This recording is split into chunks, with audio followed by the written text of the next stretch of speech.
응답하시는 하나님이라는 제목으로 은혜를 나누길 원합니다. 저희 가장 긴 시편이었던 이 119편을 모두 지나오고 이제 120편입니다. 너무 긴 장을 건너서 그런지 또 실제로도 그렇고 더 짧게 느껴지고 다음 장들이 짧은 장들이 계속 이어집니다. 부제가 위에 붙어 있는데 성전에 올라가는 노래라고 붙어 있는 부제로 앞으로 134편까지 이 성전에 올라가면서 부르는 노래가 계속 기록이 되어 있습니다. 이스라엘 성인 남성들은 1년에 3번 성전에 올라갈 때, 의무적으로 성전에 올라갈 때 그때 이 15편의 성전에 올라가면서 부르는 노래를 찬양하면서 올라갔습니다. 원래는 하나님이 끊임없이 우리를 향해서 다가오신 것이 기독교입니다. 우리는 우리의 의지나 어떤 고행, 수행 등으로 하나님께 나아갈 수 없습니다. 다만 찬양하며 하나님을 적극적으로 기다리고 하나님께 다가갈 수 있을 뿐이지, 하나님이 우리에게 오는 것은 그것이 가장 큰 은혜입니다. 그런데 우리가 어떤 하나님을 향해서 나아가고 어떤 하나님을 찬양할 것인가? 첫 번째, 어떤 상황 가운데서도 응답하시는 하나님을 우리는 찬양하고 만날 수 있습니다. 오늘 1절 말씀에 내가 환난 중에 여호와께 부르짖었더니 내게 응답하셨도다. 아멘. 이 환난 중에 있을 때에 응답하십니다. 우리 성도님들의 삶의 자리가 환난 가운데 있을지라도 거기서도 응답하시는 하나님을 만나는 은혜가 있으시길 간절히 바랍니다. 어떤 환난은 내가 찾아간 경우도 있겠지만 어떨 때는 이 환난이라는 말 자체가 전혀 우리가 예상하지 못한 곳에서 또 예상하지 못한 때에 찾아오는 것이기도 합니다. 이 시인은 지금 자기가 환난 가운데 있었던 기억을 떠올리면서 그 환난을 통해서 본인이 하나님을 만나고 또 하나님이 본인에게 응답하신 것을 기억해내고 있습니다. 사도 바울은 로마서 5장 3절 4절에서 환난은 인내를, 인내는 연단을, 연단은 소망을 이루는 줄 알미로다라고 고백하고 있습니다. 어떤 환난이나 고난도 소망이 있다면 이겨낼 수 있습니다. 그러므로 가장 견디기 힘든 고난, 가장 견디기 힘든 그 환난은 소망이 없는 것입니다. 이 절망을 전염시키면 가장 괴롭고 고통스러운 것이죠. 이 키에르케고르는 가장 절망적인 것을, 이 절망이라는 것을 죽음에 이르는 병이라고 또 표현을 하지 않습니까? 이 다윗이 직면했을 그 수많은 절망의 순간들, 고난의 현장들이 얼마나 많이 있었습니까? 어쩌면 우리는 지금 옆에 앉아 있는 사람들이 겪었을 그 절망의 순간보다 다윗이 만났던 그 절망의 순간들에 대해서 더 많이 알고 있는지도 모릅니다. 다윗은 평생을 그런 절망의 자리, 고난의 자리, 환난의 자리를 겪으면서 살아왔습니다.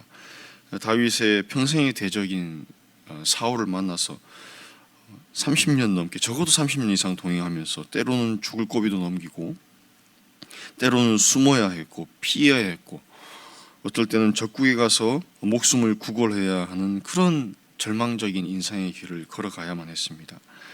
그런데 그 많은 절망과 환난의 기억 가운데에서 가장 이 시인의 가슴에 먼저, 시인의 마음에 먼저 떠오른 그 고난의 순간은 어떤 순간이었냐면 2절 말씀에 여호와여 거짓된 입술과 속이는 혀에서 내 생명을 건져 주소서.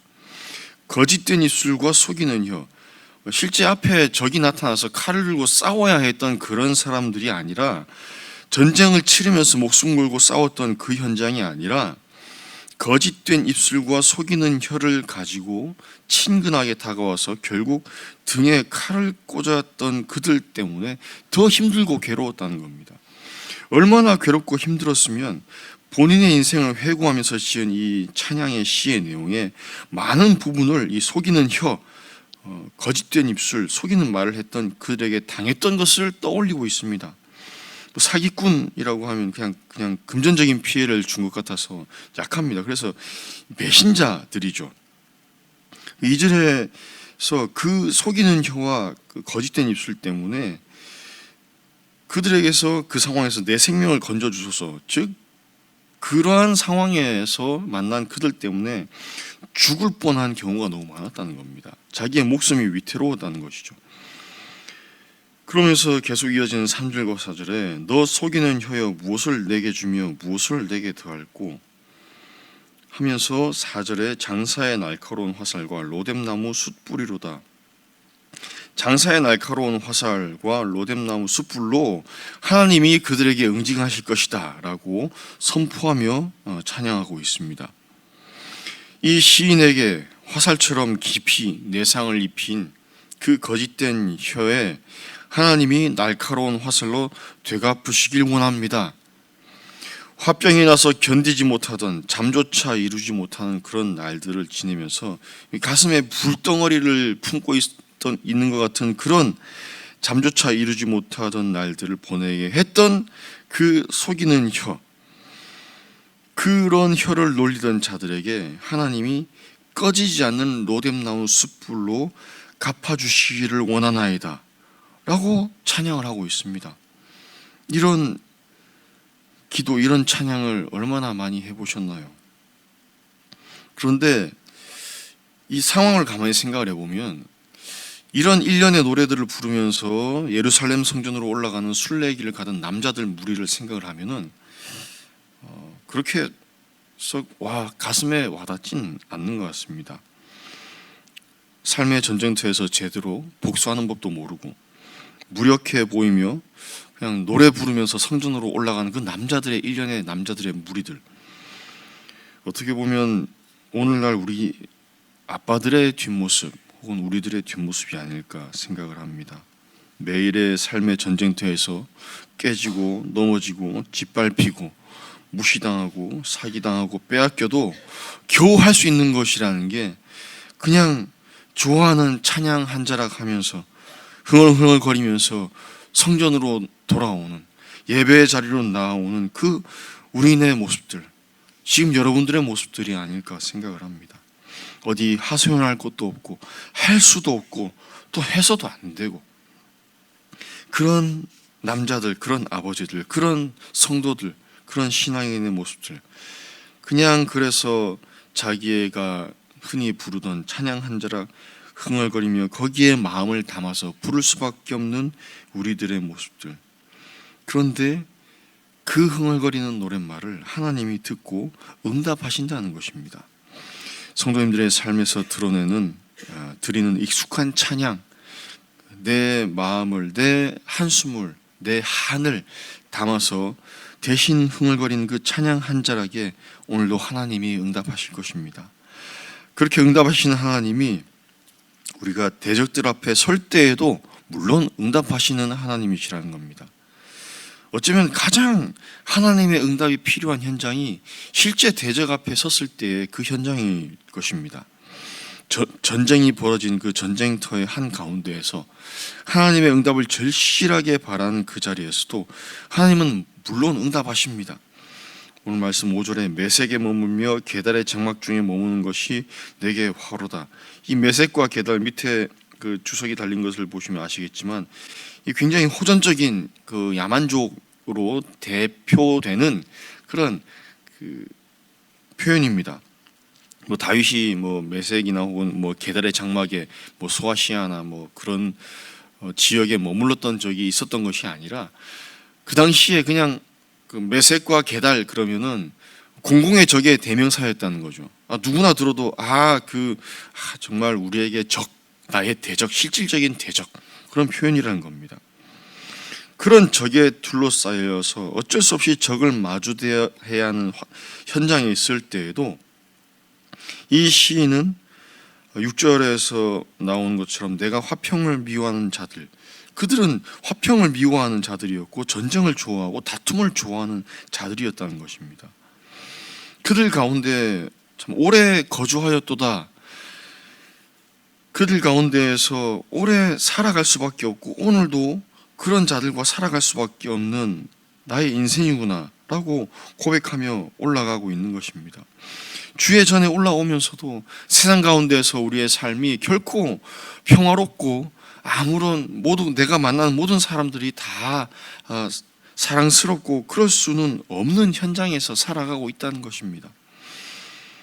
그럴지언정 그런 싸움꾼들 가운데에서 살아갈 수밖에 없지만, 너무 유명한 싸움꾼들이지만, 너무 유명한 소문난 쌈딱들이지만, 그 안에서 나는 속수무책으로 당할 수밖에 없지만, 그런 현장에서도 하나님은 응답하십니다. 평화를 깨고 다툼이 있는 자리에서 나는 화평을 붙잡을 수밖에 없지만, 그 평화의 주님을 붙잡을 수밖에 없지만, 그래서 내가 그리스도인이지만, 그렇다고 해서 이렇게 그냥 당하고만 살아라라는 말이라기보다는, 이 성 프란체스코의 유명한 그 기도문이 있지 않습니까? 평화의 기도문. 주여 나를 평화의 도구로 써 주소서. 그렇게 시작되는 기도문이 있습니다.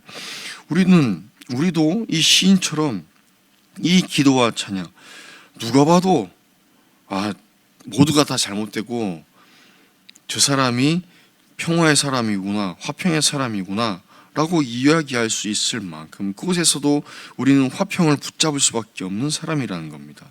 그럴 때 하나님이 우리에게 응답하십니다. 그럼 그 자리에서 우리가 과연 어떻게 화평을 유지하고 붙잡을 수 있을까? 아무리 내가 화평을 원해도 그들은 싸우려고밖에 하지 않는 그 싸움딱들 가운데에서 어떻게 우리가 여호와를 붙잡을 수 있을까? 마지막으로는 여호와께 부르짖을 때에 응답하신다는 것입니다. 오늘 사실 이미 이 노래를 시작하면서 이 싸움은 이긴 싸움입니다. 1절에 내가 환난 중에 여호와께 부르짖었더니 내게 응답하셨도다. 아멘. 공공의 적 가운데 있을 때에도, 뱀의 혀를 가진 자들 만나서 곤욕을 치를 때에도, 이 시인의 인생에서 나오는 이 해법은, 이 경험에서 나오는 해법은 뭐냐면은 여호와께 부르짖는 것입니다. 당장은 사실 여호와께 부르짖는다고 해서 갑자기 무슨 그 엘리야나 엘리사의 그 시대처럼 막 불이 내려오고 불병거가 내려오고 그런 것이 아닐 수도 있습니다. 당장은 아무 유익이 없어 보이고 당하고 짓밟히고 이용당하고 그렇겠지만, 지나고 나서 보니 그 모든 순간순간에 내가 여호와께 부르짖었던 그 순간에 하나님이 응답하셨도다 라고 과거형으로 고백할 수밖에 없게 되는 거죠. 그 당시에는 나도 내 대적도 몰랐지만 내가 여호와께 부르짖었을 때에 이미 응답하신 하나님이 거기에 계셨다는 것입니다. 그런데 그 당시에는 다 모릅니다. 나도 모르고 내 대적도 모르지만, 그런데 이제는 압니다. 응답하셨도다라는 이 고백을 이제 더 이상 시인만의 고백이 아니게 된다는 거죠. 그때 나의 대적이었던, 그때 나를 속이는 혀를 가졌던, 거짓된 입술을 가졌던 그들도 이제는 함께 이것을 고백할 수밖에 없게 된다는 것입니다. 그때에 하나님이 응답하셨도다. 부르짖었던 본인도 하나님이 내게 응답하셨도다라고 고백하게 되고, 나에게 대항했던, 나와 맞대거리했던 그 대적들도 하나님이 저에게 응답하셨도다라고 고백하게 된다는 것입니다. 오늘 지금 가지고 나오신 기도의 제목들, 탄원의 내용들, 억울한 심정들, 그 모든 이 새벽에 올려드릴 우리의 부르짖음들을 오늘도 하나님이 응답하실 것입니다. 이 소망으로 오늘 새벽 기도로 이기는 우리 모두가 되기를 주님의 이름으로 축원드립니다. 아멘. 찬송가 410장